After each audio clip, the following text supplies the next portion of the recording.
Hi, I'm Mark McLean, CEO and founder of SailPoint, and welcome to our new podcast, Identity Matters, where I spend time talking with security experts, business leaders, and in today's case, a world-class athlete, and generally people who are humble, hungry, and smart. Today, we are live from our annual conference, Navigate, in Orlando, Florida, and I am really excited about our guest today, Cole Hocker, the Olympic gold medalist in the 1500 meters from Team USA. This turned out to be my hands-down favorite event from this year's Olympics at the 1500 final, but not necessarily for reasons you might expect. If you're unfamiliar with the hype that was generated around this race, attention was heavily focused on two of the favorites, Olympic champion Jakob Ingebrigtsen from Norway and current world champion Josh Kerr from Great Britain. Two incredible runners, two amazing athletes.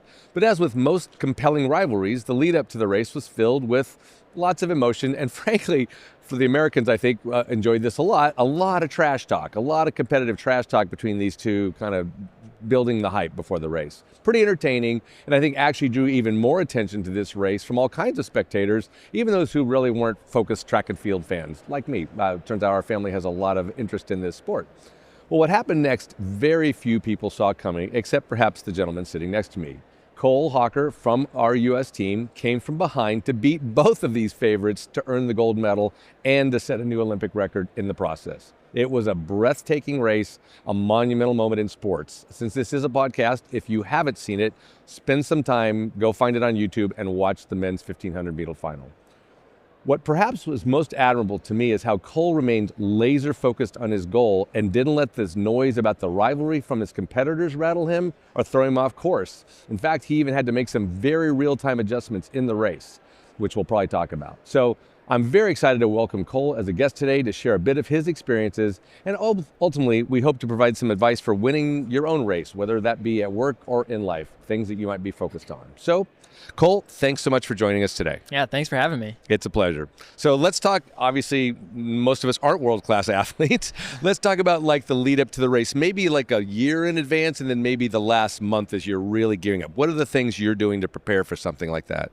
Yeah, so it's a year of preparation, but it's you want to have at least personally speaking, I try to have a very short window of kind of projection and looking forward, because looking 2, 3, 4 months ahead, it really you want those goals, but you can't be focused on, oh, how am I going to race in 4 months? It's really just not productive. And what I've found productive is focusing on how I'm going to do that day. But taking it back to the start of my training of the year, every year I get a new training log, and I have a physical notebook, and because everyone's heard writing stuff down, it sticks better, and I believe in that. And so I get a new training log, and at the very beginning of the year, I flip to the back page and write down my goals.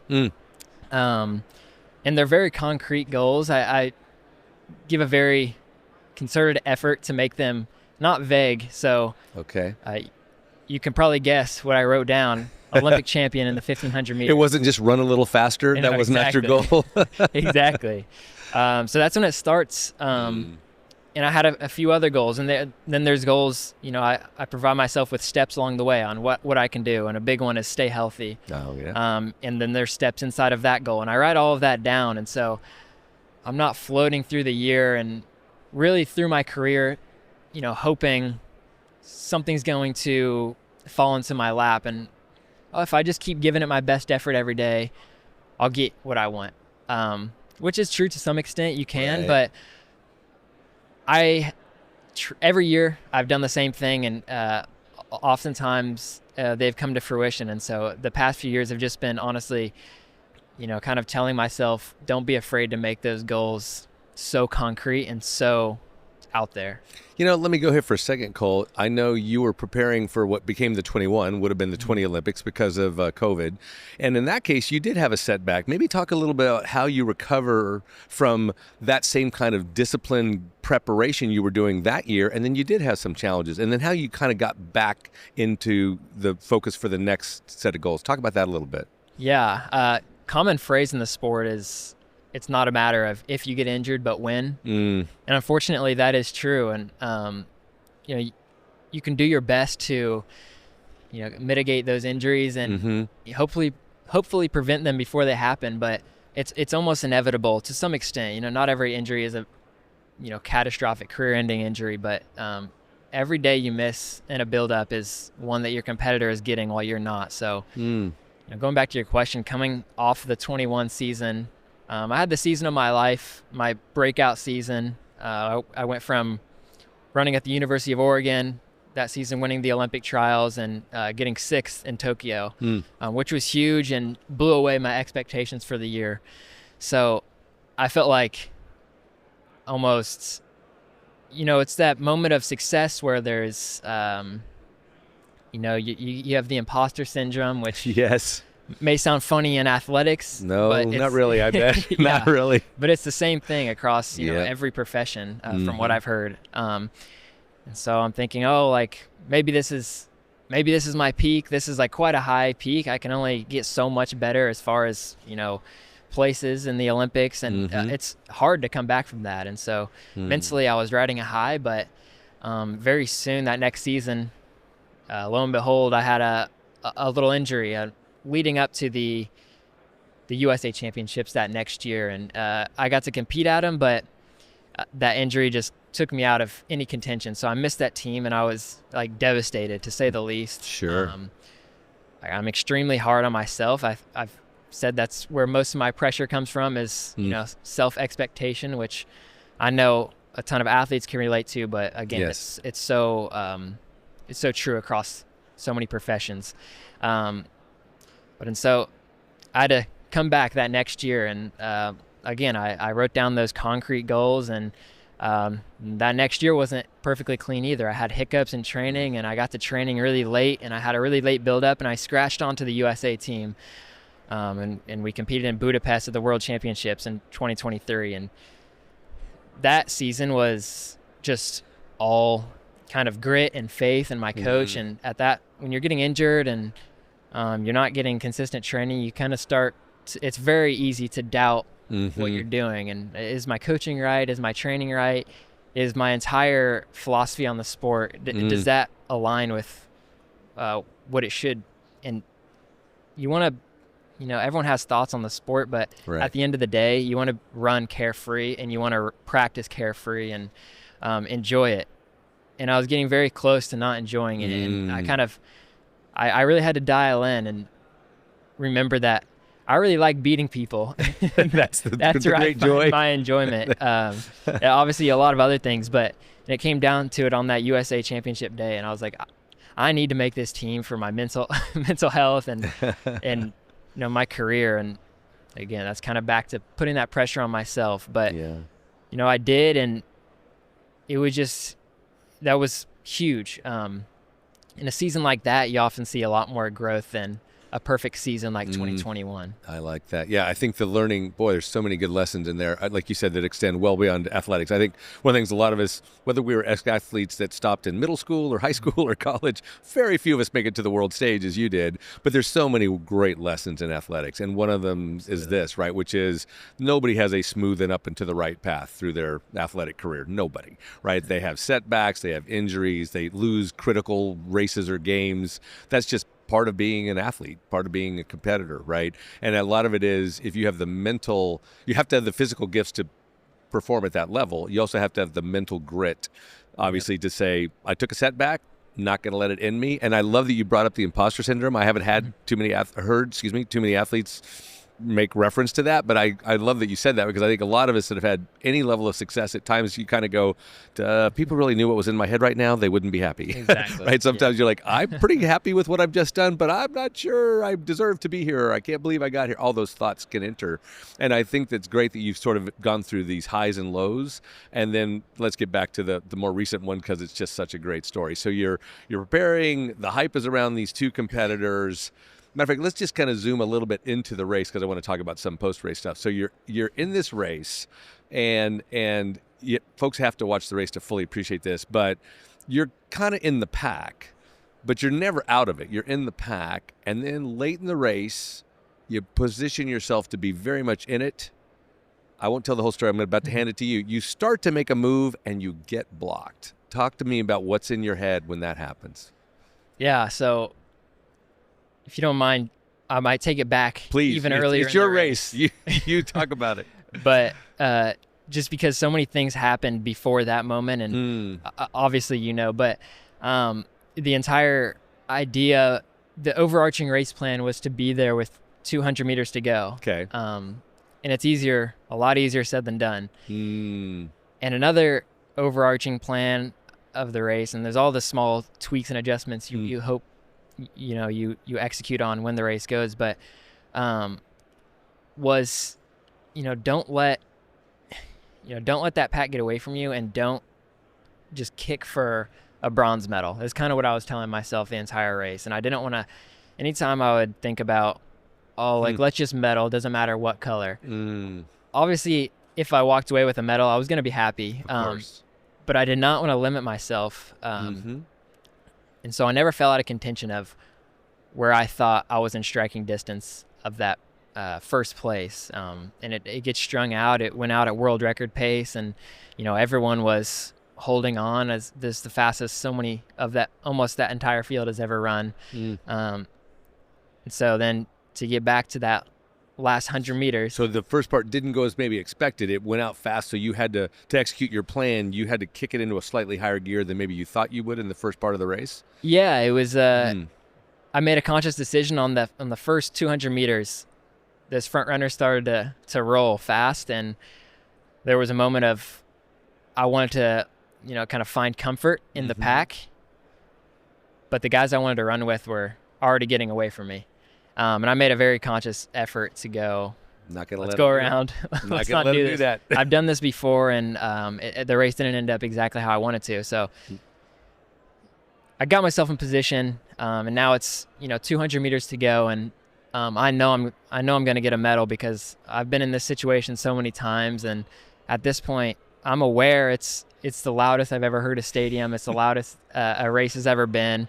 Most people cheering, and so I'm aware of kind of the magnitude of the moment, but it was just another race in that moment. And I think that's when all the preparation and just race repetition comes into play, because the guys around me are some of the best runners in history, and I just saw them as any other runner that I've raced against. Yeah. You're like, wait, I'm one of the best runners too. That's why I'm here. Exactly. And so then 100 meters to go, I see the inside open up, and you can see me if you watch the race. I go for it. Yep. And as soon as I go for it, it gets closed off. And that the runner that closed me off, Inga Britson, he's such a smart racer on so many fronts, and one of the most just naturally talented runners ever. And so he was good enough to close that off, but kind of his big rival of the race was also coming up on his shoulder on the other side. And so he had to make a decision in that moment to, either kind of, fade to block me, or, drift out to block him. And so I got cut off. I thought, let's get a medal. Let's secure a medal. Let's kick it in.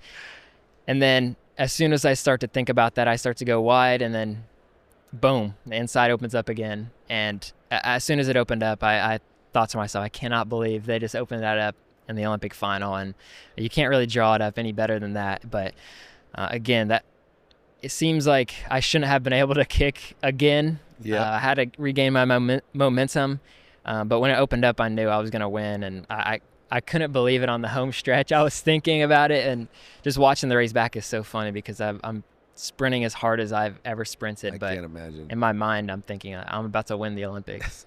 Yeah, so say there must be this duality of, on the one hand, you can't not be aware of the surroundings, the environment, the noise, what's happening. And like you said, on another hand, it's just a race. Yep. You and those guys in a race, and how are you going to win that race with those circumstances? Yeah. I think what was fascinating I'd read a little bit of prep, and you're known for your kick, right? For you non-track people, that means your ability to sprint really fast at the end of a long race. That's what a kick means. Yeah. And at the end of the day, you were like able to take advantage of that when you thought it had been lost to you. You thought you'd get your chance. It looks like it was blocked. Oh, well, shoot, not going to get that chance. Oh, it opened up again. Wham, off you go.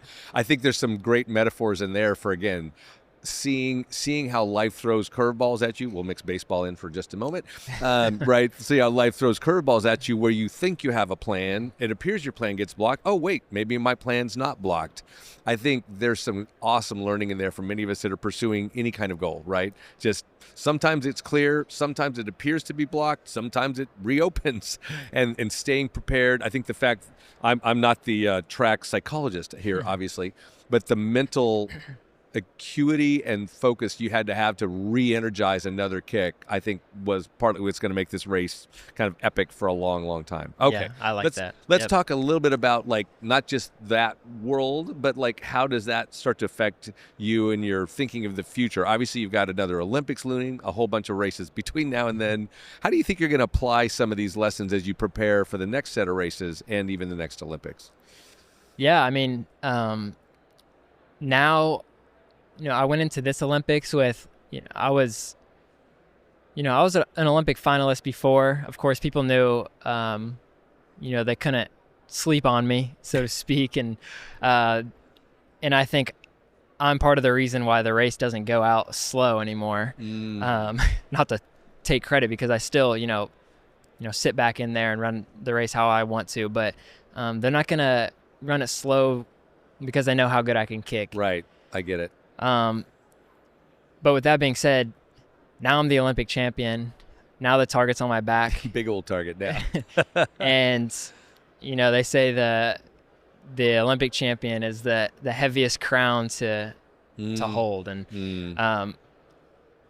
now the past few months and the year going on, I'm reminding myself, and I'm going to keep reminding myself that, I dreamed of being in this position. How could I ever waste any energy saying, "Oh, I wish I was worse"? It makes no sense. Nope. So, in those moments of pressure, I remind myself of that, and kind of a quote I like that I use this past year, and pretty much in training all the time is, preparation erases doubt. Oh, that's good. And so I like to use that in training a lot because in training I'm amped up and I'm not nervous at all. And but then once you get to race day, it's very easy for doubt to creep in. But if I've prepared, then I can erase some of that doubt. I can erase, I know I've done everything I possibly can to get here. Like I know I'm gonna get nervous, but I could do nothing more. And if I can say that on race day, then in a way, like the outcome is already determined. Is kind of how I like to think about it. And at that point, it's just go out and race and see what happens. And of course, I like that because it can be applied so many other places. But it all starts with the preparation. And so good. Yeah, because again, I think I've always heard this about so many sports. My brain goes to basketball a little bit. That was kind of my game when I was younger. No chance I was going to the NBA, to be clear. But, some of the greatest lifelong basketball players, Jordan, Kobe Bryant, any number of others, those two come to mind. What you'd always read about them was they probably had more raw natural talent than anyone. And, they outworked everyone. They just were in the gym first, leaving last, pushed themselves, pushed their teammates. And like you say, it's that in sport particularly, but I think this is true in business. I think it's true in almost any endeavor. You've got to have a certain set of gifts and talents to be competitive at a high level. But if you're going to win, you're going to have to outwork or work smarter, or probably a bit of both, right, to achieve great things. I think as you look beyond even your athletic career, if I can take you there for a second, how do you think you'll be applying these lessons? I don't know if you think you'll be going into coaching later or what, but how do you think these lessons are going to serve you as you kind of go forward, even beyond racing someday, perhaps? Yeah, I think, I have a lot of, goals after the sport, that are just, I don't have any time really to think or pursue other things. At this point, one thing I've said is like, I'm happy that, I can say that I've given something 100%. And I'm a big believer in that. If you want to be, excellent or exceptional in something, you have to give it 100%. I play guitar in my free time, and oh, nice. I think I could have a career in playing guitar, just because I believe in myself that much if I gave it 100%. Or I'm nowhere near a professional guitarist right now, but I don't have time to give it 100%. Not but close. I'm just saying that just kind of get the point across of track is my 100% right now, and I know that will come to an end at some point. Of course, I'll retire, and once I get slower, and hopefully that's a ways off. Yeah, but I know myself, and I know I'm excited to give something else full, undivided attention, 100%, and go in fully on something. And so, if you talk to any other runner, distance runners is who I talk to a lot. Of course, yeah.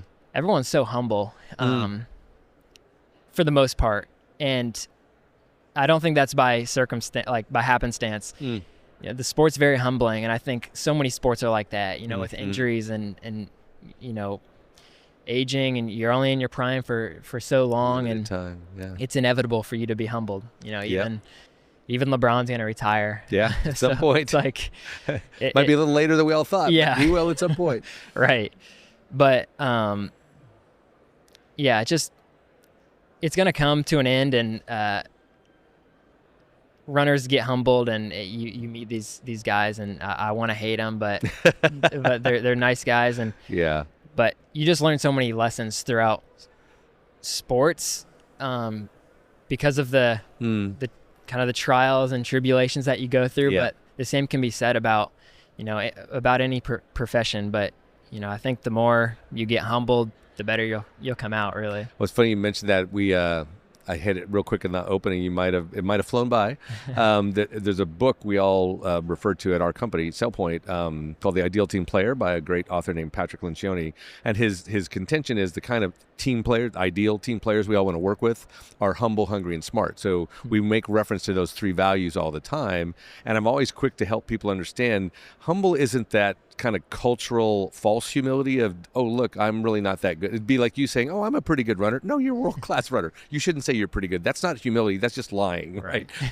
like true humility, I think, C.S. Lewis once greatly said, humble humility isn't thinking less of yourself than you should. It's just thinking of yourself less, right? It's like, you're a world-class athlete, but you're up against other world-class athletes, and if you're all really fixated on yourself, you're not a very pleasant person to be around, right? So you can be around people that are phenomenally talented, but they're just not self-fixated, right? Prima donnas. That's the humility part. I think the hungry and smart, which you exhibit the hungry in spades, right? It is like always seeking to get better, right? Always pushing yourself to get better, not at the expense of others necessarily, just I'm going to be the best I can. That's the hunger, right? And then smart is just emotionally intelligent. And to your point, you have to see these runners over and over. If you're kind of a jerk, we talk about smart jerks in our world in business, right? If you're kind of a jerk, probably none of the other runners want to hang out with you. That's not a great thing for you. These are the people you're going to hang out with all the time, right? So you're driven to be your best. You're the kind of person others want to play with, but you're a tough competitor, and you're going to do the best you can. I think that sort of exhibits what we're talking about. Yeah, I agree. Great. Yeah, I like the humble, hungry, and smart. I think that, of course, can be applied so many places. In many places, right? Yeah, I really okay, let me ask you two final ones. This has been such a fun conversation. Again, I'm kind of a track junkie a little bit. Two things. One is I love to ask people either what are they reading or what have they read, or been exposed to. In today's world, that probably has to broaden to podcasts and things beyond books. But, what is it that either is inspiring you or giving you really interesting insights lately? Anything come to mind that's kind of captured your attention that way? The first thing that comes to mind, and this is still very specific as far as, kind of physical excellence. But it's this book that my coach,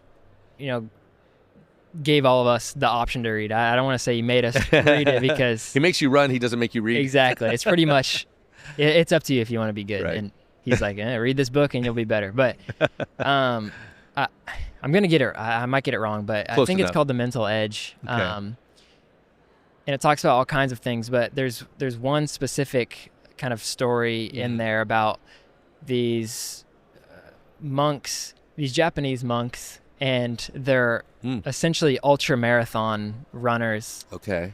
And they just do this unbelievable, I'm not going to be able to explain it fully, but it's this unbelievable thing of it's a year's worth of, it's like in the first year you you cover 50 miles every single day, and they're Oh my goodness. they're surviving off of like this small amount of noodles, and according to like science, it makes no sense on how they're alive. But this is the very crazy part to me, which sounds a little brutal, but on these hikes / runs, they're supposed to carry a a rope and a knife, to where if they get to the point where they think, oh, I'm not going to be able to do this, it's kind of deep, like very intense Japanese, I think they might be Buddhist, but they're supposed to kill themselves if they can't complete? If they can't complete it. Oh my goodness. And these aren't sanctioned marathons or anything. Yeah. This is not a tour you're going to go on, no, probably? This is in the wilderness of Japan, I think. And I think this was years ago, but okay. That was just so incredibly like compelling to me, because wow. I was like, if a person could truly do something like their life is depending on it, right? Who knows what you're capable of? That's a very, very intense example. Talk about a training regimen. Woo! But taking it to a whole new level, as they say. That's wow. That's the first thing that came to mind. Well, to your point, like you think I'm pushing myself, I'm trying to push myself to a competitive edge, and then you think, but would I kill myself if I wasn't happy with my race? Probably not. That's a whole other level, right? Yeah, wow, it's a whole other level. But okay, let me flip last one on you. I often ask people who are a little more in my generation than yours, hey, what would you tell your younger self, right? Like you're 50, 60, what would you tell your 25-year-old self? I'll flip it to you. What would you like to tell your older self that we can come back to 20 years from now and say, oh, I wish I had known that? Anything come to mind? It's kind of an odd question. I usually flip it the other way around. Yeah. I don't know what you'd tell your younger self. That'd be like you as a teenager or something, right? Yeah, I'd probably ask if I gave my 100%. That's kind of feeling you were going to go there. Back to that's to your my ultimate measure of, am I giving it everything? Yeah. So I can tell how Yeah. you're wired. That's awesome. Well, listen, this has been fun. I could keep talking to Cole all day, but I think we better wrap it up. But listen, thanks for joining us on Identity Matters. Again, a little less about identity today, but more about just being focused and driven and thinking about what it takes to operate or to succeed and compete at the highest level. Again, whether you're a track and field fan or even other athletics fan, the Olympics kind of represent kind of that pinnacle of sport, and it's just an amazing thing to get to spend time with someone who's competed and won at that level. So, hope you've enjoyed that. Hope you'll join us on the next version of our podcast called Identity Matters, and we'll see you out there again. Cole, thanks so much again for joining us. Thank you very much.